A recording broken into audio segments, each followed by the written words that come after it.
Heureux ceux qui ont faim et soif de la justice, car ils seront rassasiés. Heureux les miséricordieux, car ils obtiendront miséricorde. Heureux les cœurs purs, car ils verront Dieu. Heureux les artisans de paix, car ils seront appelés fils de Dieu. Heureux ceux qui sont persécutés pour la justice, car le royaume des cieux est à eux. Heureux êtes-vous si l'on vous insulte, si l'on vous persécute, et si l'on fait faussement toutes sortes de mal contre vous, à cause de moi. Réjouissez-vous, soyez dans l'allégresse, car votre récompense est grande dans les cieux. Acclamons la parole du Seigneur.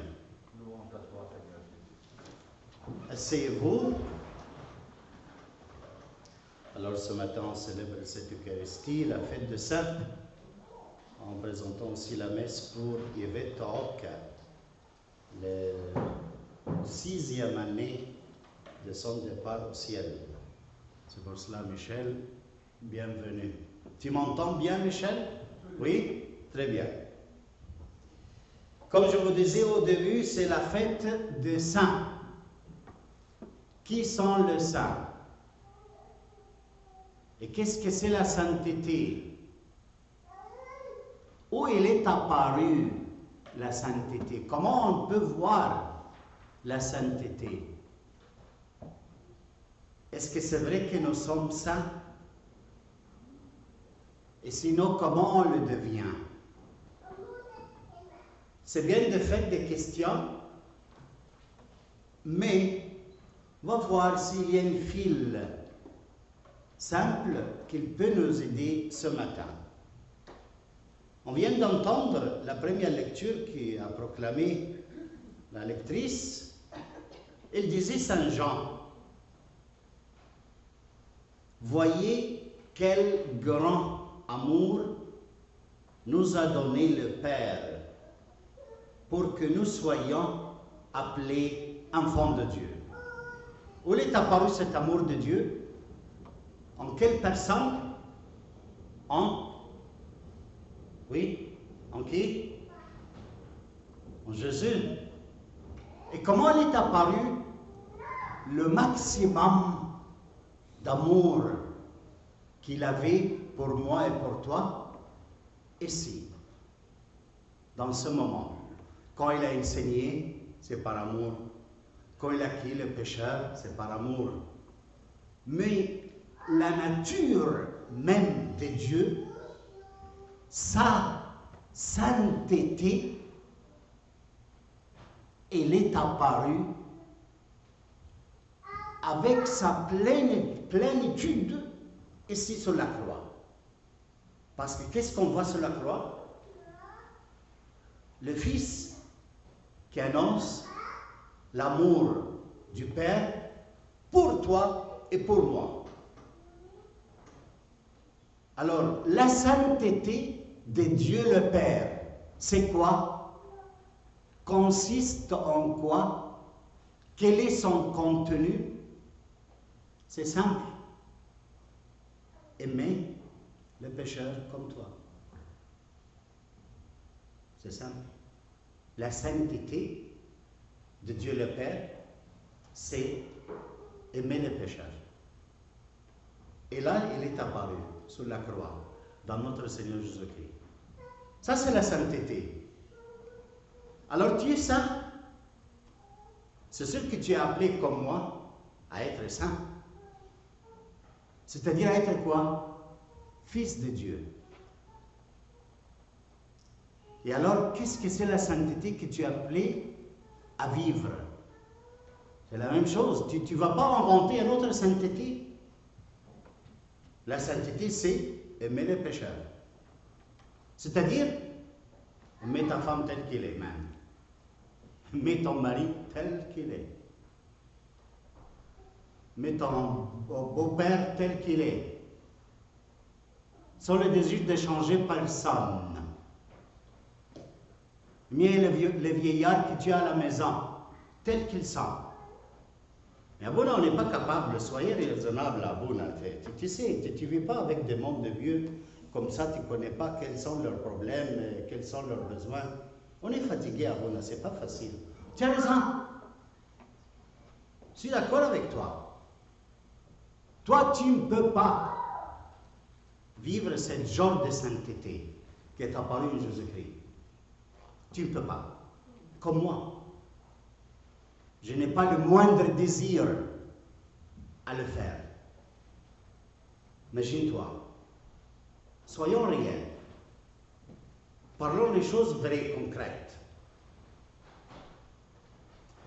Qui il a l'élan de recevoir des vieillards à la maison et vivre avec, et le servir avec ses enfants et tous leurs besoins. Tu ne vas pas le chercher même. Alors le problème c'est où? C'est que tu es méchant. Non. Si tu es dans la vérité, si je suis dans la vérité, on reconnaît qu'on n'est pas capable. On ne peut pas. Et dans certains cas comme moi, je n'ai pas le désir de le faire. Alors comment je peux être appelé à la sainteté dans cette réalité, dans cette situation? C'est que Dieu, lui, il nous appelle. Et alors, quand il voit que nous sommes avec un certain accueil de son appel, qu'est-ce qu'il fait? Il donne son esprit qui habite dans ton corps, et cet esprit de Jésus aime le vieillard que tu as à la maison et aime servir le monde et aime se donner, aime faire des choses dans la paroisse. L'Esprit de Dieu qui a aimé le monde pécheur en Jésus-Christ, c'est le même esprit qui habite en toi par le baptême. C'est pour cela on peut aimer tous comme ça. On lève cet esprit, je te disais, même le désir. Je préfère rester dans ma commodité, dans ma vie, faisant les choses que j'aime. Je ne suis pas obligé d'être aimé. Je ne suis pas obligé. Mais l'Esprit de Dieu qui habite en moi, il me dit qu'est-ce que c'est la sainteté. Il devient comme ça, une donation totale. Tu deviens fils de Dieu. C'est pour cela qu'il dit après, Saint Jean, et nous le sommes, enfants de Dieu. Voici pourquoi le monde ne nous connaît pas, c'est qu'il n'a pas connu Dieu. Dès maintenant, nous sommes enfants de Dieu, mais ce que nous serons n'est pas encore été manifesté. Nous le savons, quand cela sera manifesté, nous lui serons semblables. Alors, c'est ça le point. Tu reconnais que tu n'as pas cette capacité en toi, en moi, d'aimer comme ça. Tu reçois l'Esprit Saint pour accomplir cette mission, cette vocation à la sainteté. Et alors, qu'est-ce qui se passe? Quand il va apparaître dans sa gloire, on peut le voir. Comment?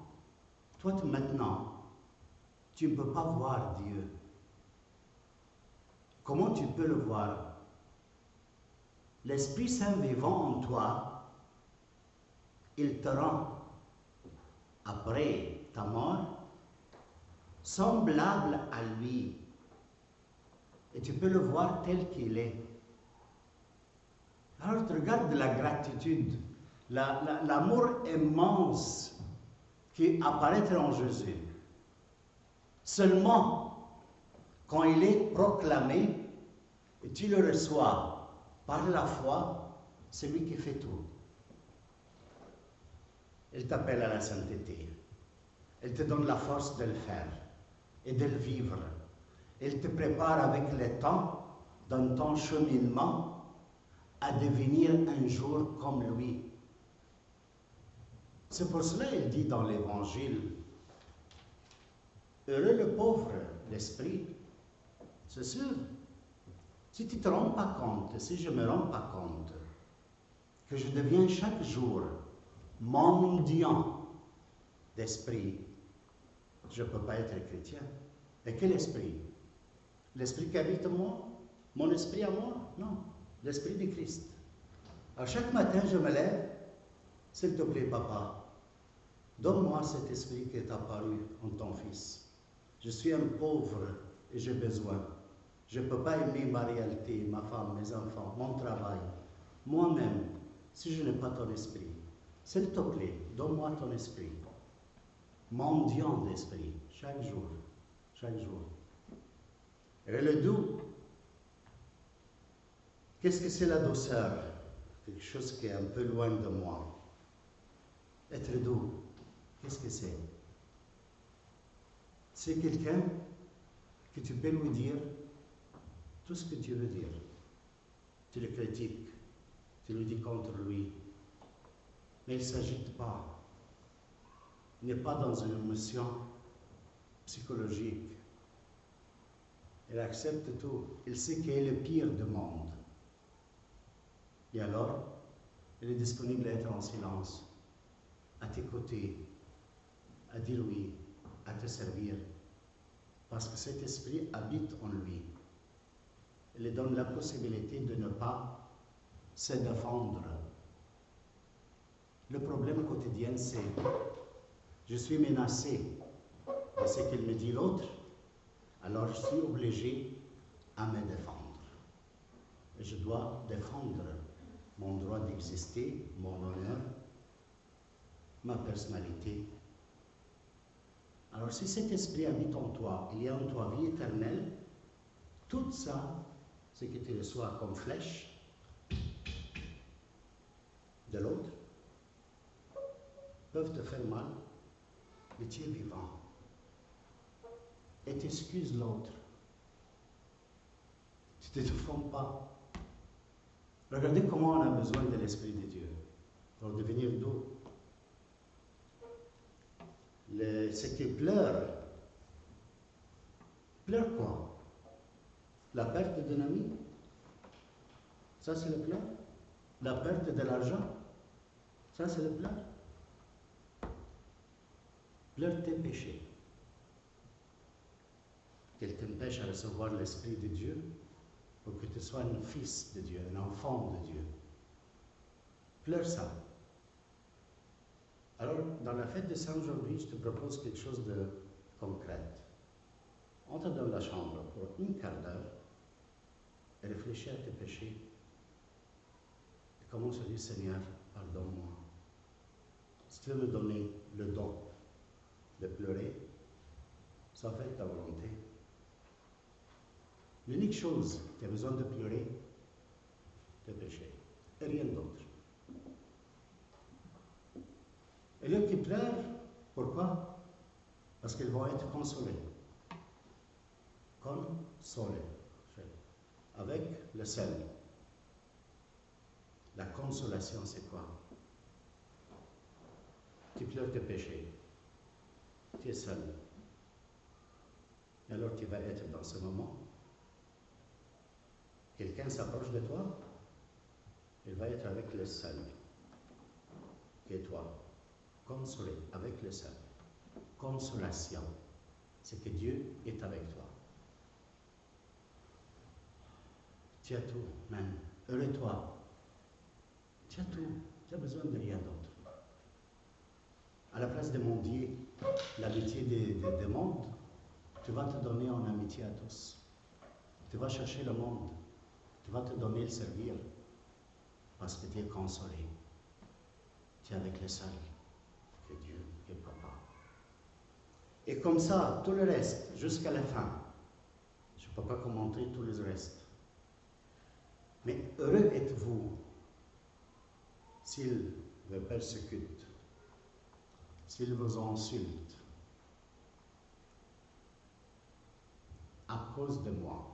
Parce que tu peux être consolé dans le travail, tu peux être insulté dans le travail à cause de ton travail qui est un peu folle. Et tu peux être chassé de travail. Ça, qu'est-ce qu'on fait? Mais heureux toi, s'ils t'insultent, te persécutent, à cause de moi, dit le Seigneur. Comment à cause de lui tu peux persécuter? Voyons autour de nous la réalité. Qu'est-ce qu'ils font avec les chrétiens? Envahir ces gangs et tu vas le condamner. C'est spontané, la condamnation. Mais le Seigneur dit, réjouissez-vous, parce que le vrai esprit, ce n'est pas condamner, c'est de désir, comme Dieu, leur salut. Leur salut. On n'a pas de haine vers personne. Le plus intégraliste du monde islamique, si tu as l'Esprit de Dieu en toi, tu désires ce qu'il a le papa pour eux. Et ça veut dire qu'on n'applique pas les lois de la société, doit être appliqué. Nous sommes les premiers à dire soit appliqué. Mais dans ton cœur, tu n'as pas l'esprit d'haïr, de tuer, de vengeance. C'est pas facile, c'est impossible. Impossible. C'est pour ça qu'il faut comprendre, être saint, chaque jour, c'est d'évoquer l'Esprit de Christ. Comme ça, on devient saint. Vous êtes d'accord? Oui ou non? Vous avez besoin de cet esprit chaque matin, seul à seul, 5 minutes. Tu demandes ce que tu as besoin, l'essentiel. Tu ne vas pas demander les choses là qui passent. Demande l'essentiel pour ta vie quotidienne. Et tu vas voir ce que tu vas recevoir ou non. Alors je vous souhaite à tous de profiter de cette fête pour rester ensemble, réfléchir dans la famille. C'est vrai que notre famille est appelée à la sainteté. Comment on peut le vivre? Et qu'est-ce que c'est être saint aujourd'hui? Avec quelle façon on peut devenir saint? Et faire ce discours avec tes enfants, ça va aider beaucoup.